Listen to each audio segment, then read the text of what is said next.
My talk is called Connecting the Dots with Meaningful Metrics. My name is Erik, and I work in a company called Lean Forward together with Peter. There you are. You've moved.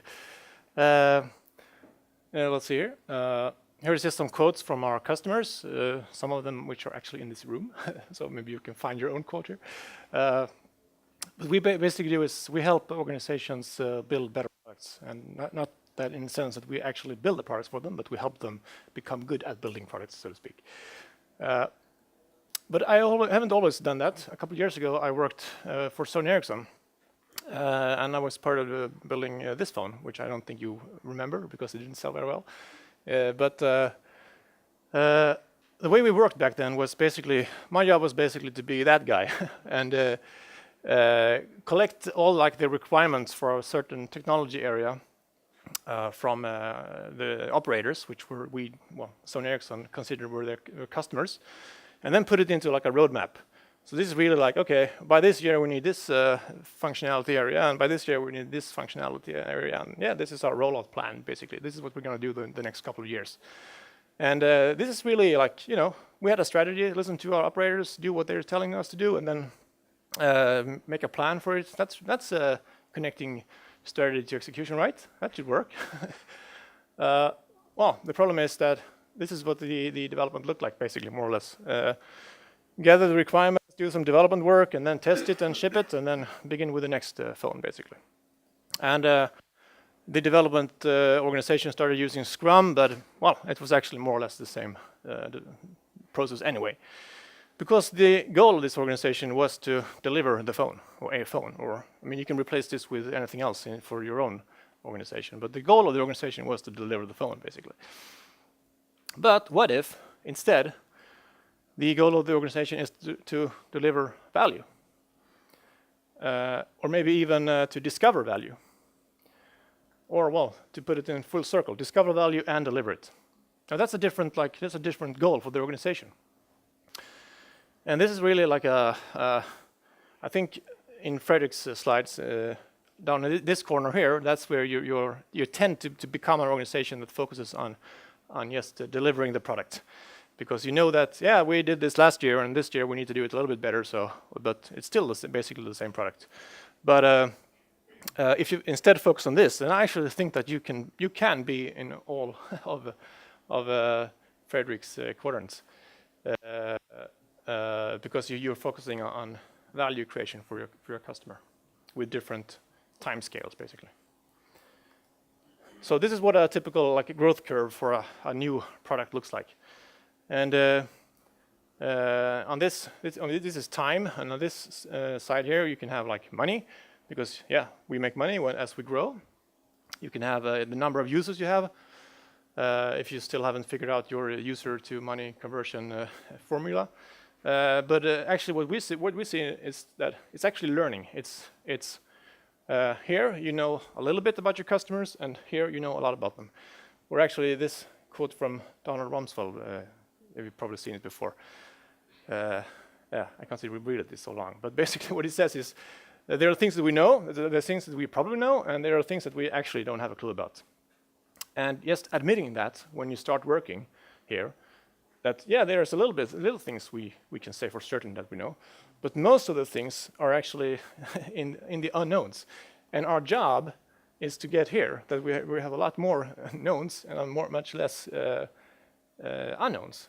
And the only true measure of progress here is that we're actually reducing this part of this box.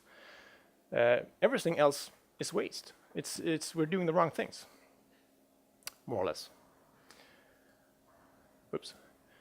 And what do we call going from not knowing to knowing? Yes, we call it learning. That's what we're doing. That's what an organization like this is doing.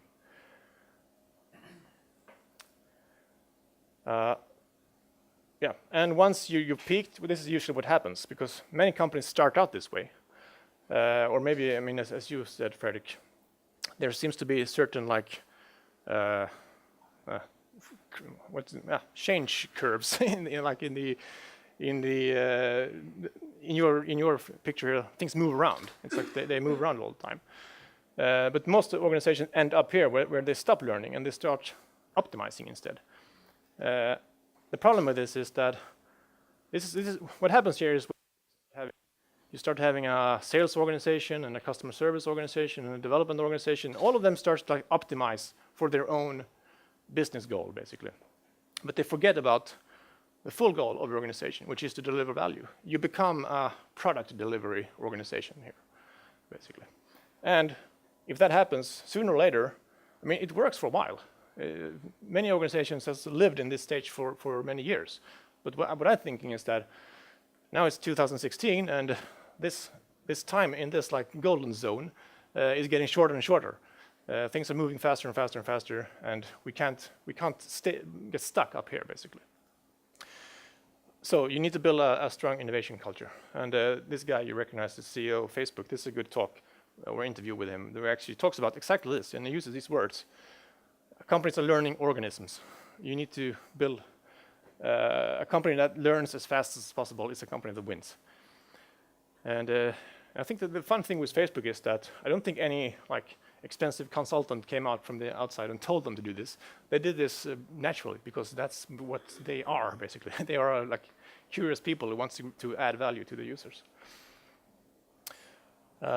Yeah, and so this learning, of course, should never stop. You need to learn on a feature level, on a product level, or maybe even on a business unit level. I like what Google has done recently when they changed the name to Alphabet and basically sort of like moved up a step in their learning engine, and now they have like they're owning companies who are in themselves different business units. So, and some of them are here, like the Google search engine is here, but most of them are here. They are like self-driving cars and stuff like that. It hasn't really figured out their business model yet. So that's a way to like become an organization that learns on all levels. And the same with people and team organizations. So yes, you need a culture of learning and growth in your organization. And this culture can be built with two different components: a process and capabilities. And this is a process that we're starting to use. We call it the meaningful learning loop. It's like we've taken the build, measure, learn loop from Lean Startup and sort of added to it to make it more adapted to like larger organizations. To add like different pedagogiska verktyg, tools to help implement it. And the capabilities we've identified are these three. An organization needs to be smart, it needs to be bold, and it needs to do things with heart or passion. And to make that more concrete, being smart is about your ability to run fast, to learn fast, to experiment fast. If it takes you 1 year or 5 years, as it took for Sony Ericsson back in the days, to deliver a product, and you're not getting any like learning back from it, then you're not a smart organization. If it takes you 1 day to do it, and you can test something and you can learn from it, then you're quicker. So this is smart or fast, or how you want to translate it. And bold is about taking risks, and sometimes you need to challenge yourself, like what we talked about with Apple. It's like, okay, we have our existing business model, our existing business is selling PCs, or well, not PCs, that's a curse word, I guess, in their vocabulary, but computers.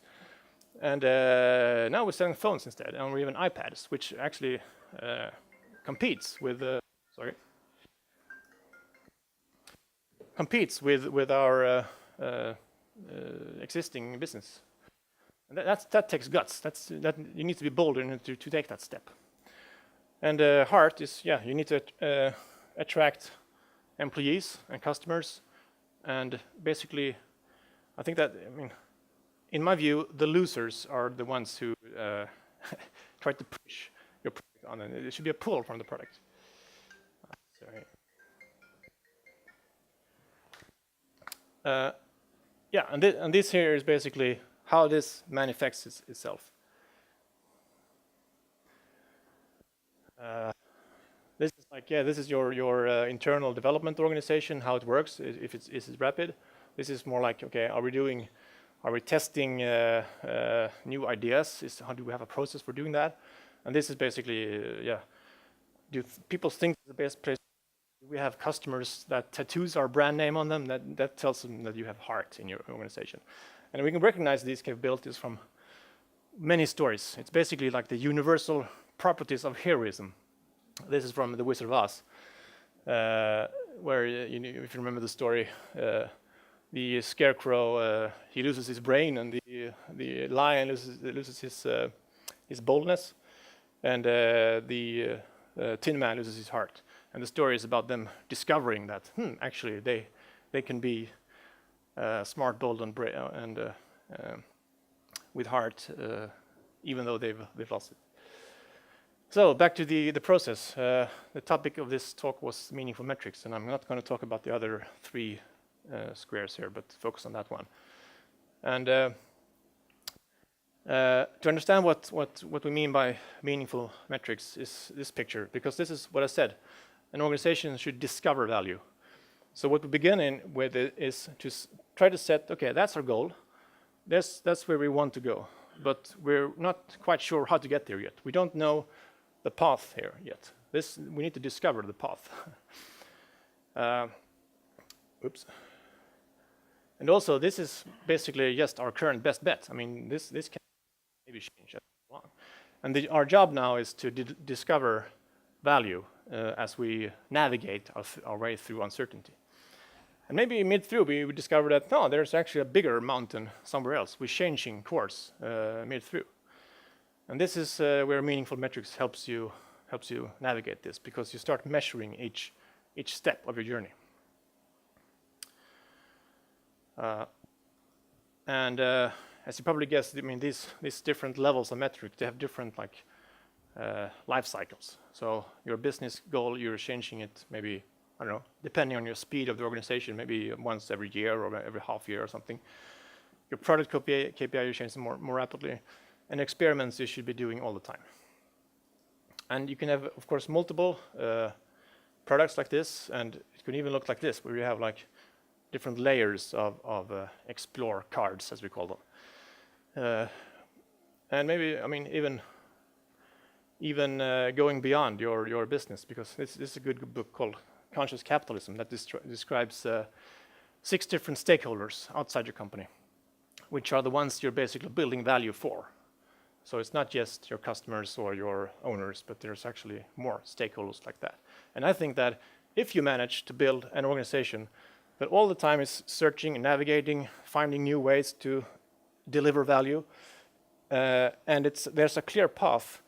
So like the engineer or whoever it is down here who's doing the experiment, who's writing the code to build a web page, understands that I'm doing this because I want to impact this business goal, who in turn impacts this, who in turn is there because we want to deliver value in this way.